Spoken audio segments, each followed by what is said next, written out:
तो बच्चों आज हम सेल में टर्मिनल विभवांतर के बारे में देखने वाले हैं। क्लास 12 फिजिक्स का जो विद्युत धारा वाला चैप्टर है उससे लिया गया टॉपिक है।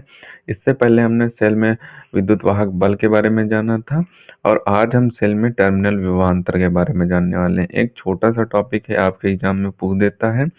और ये जो विद्युत वाहक बल और टर्मिनल विभवांतर और इनके मध्य जो प्रतिरोध होता है उसमें आपके एग्जाम में कभी कभी संबंध पूछ देता है, तो वो भी हम आपको आगे करा देंगे। सबसे पहले हम टर्मिनल विभवांतर के बारे में जान लेते हैं। इस सेल में जो टर्मिनल विभवांतर होता है वो क्या होता है, तो उसके बारे में हम जान लेते हैं। इसकी परिभाषा और इसका सूत्र इस वीडियो में देख लेते हैं। छोटा सा वीडियो आप आज लास्ट तक देखेंगे तो आपको ये परिभाषा और सूत्र तैयार हो जाएगा। तो इसकी परिभाषा में यहाँ पे दिया हुआ है कि एकांक आवेश को सेल के एक टर्मिनल से दूसरे टर्मिनल तक बाह्य परिपथ में, यानी कि बाह्य परिपथ में जो सेल का टर्मिनल होता है उसको एक एक टर्मिनल से दूसरे टर्मिनल तक जो आवेश होता है उसको एक टर्मिनल से दूसरे टर्मिनल तक बाह्य परिपथ में एक बार प्रवाहित करने में सेल द्वारा दी गई ऊर्जा बोलें या फिर बोलें सेल द्वारा किया गया कार्य। आप कुछ भी बोल सकते हैं, सेल द्वारा दी गई ऊर्जा या फिर सेल द्वारा किया गया कार्य, कुछ भी बोल सकते हैं। तो उसी को ऊर्जा को सेल का टर्मिनल विभवांतर बोलते हैं। इसे V से प्रदर्शित करते हैं। आपका फॉर्मूला यहाँ पे बन जाएगा V is equal to W, यानी कि यहाँ पे आप बाह्य लिख देंगे क्योंकि आंतरिक के लिए वो अलग होता है। डब्ल्यू अपान क्यों आपका ये आपका इसका सेल में टर्मिनल विभवांतर का फॉर्मूला बन जाएगा।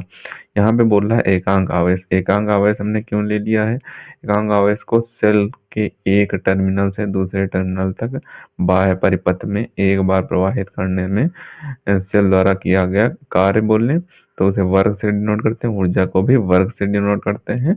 तो यहाँ पे ऊर्जा लिख लेंगे आप या फिर कार्य लिख लेंगे। ऊर्जा या फिर कार्य को सेल का टर्मिनल विभवांतर बोलते हैं। तो इसी को सेल का टर्मिनल विभवांतर बोलते हैं, यानी कि V बोलते हैं। इसे V से प्रदर्शित करते हैं, V is equal to W upon Q. W के बगल में आप ब्रैकेट में बाह्य लिख देंगे तो आपका एकदम सही मान लिया जाएगा। ठीक, तो इस पर टिप्पणी या फिर इसकी परिभाषा फार्मूला पूछ देता है एग्जाम में, तो इसे आप अच्छे तरीके से तैयार कर लें।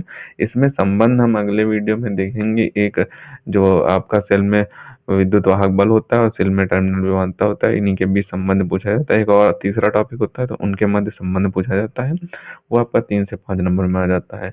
तो वो भी हम अगले किसी वीडियो में देख लेंगे, इस वीडियो के बाद ही देख लेंगे। तो इसे इन दोनों का आप अच्छे तरीके से तैयार कर लें। सेल में जो विद्युत वाहक बल पिछला टॉपिक हमने पढ़ाया है उसे भी तैयार कर लें।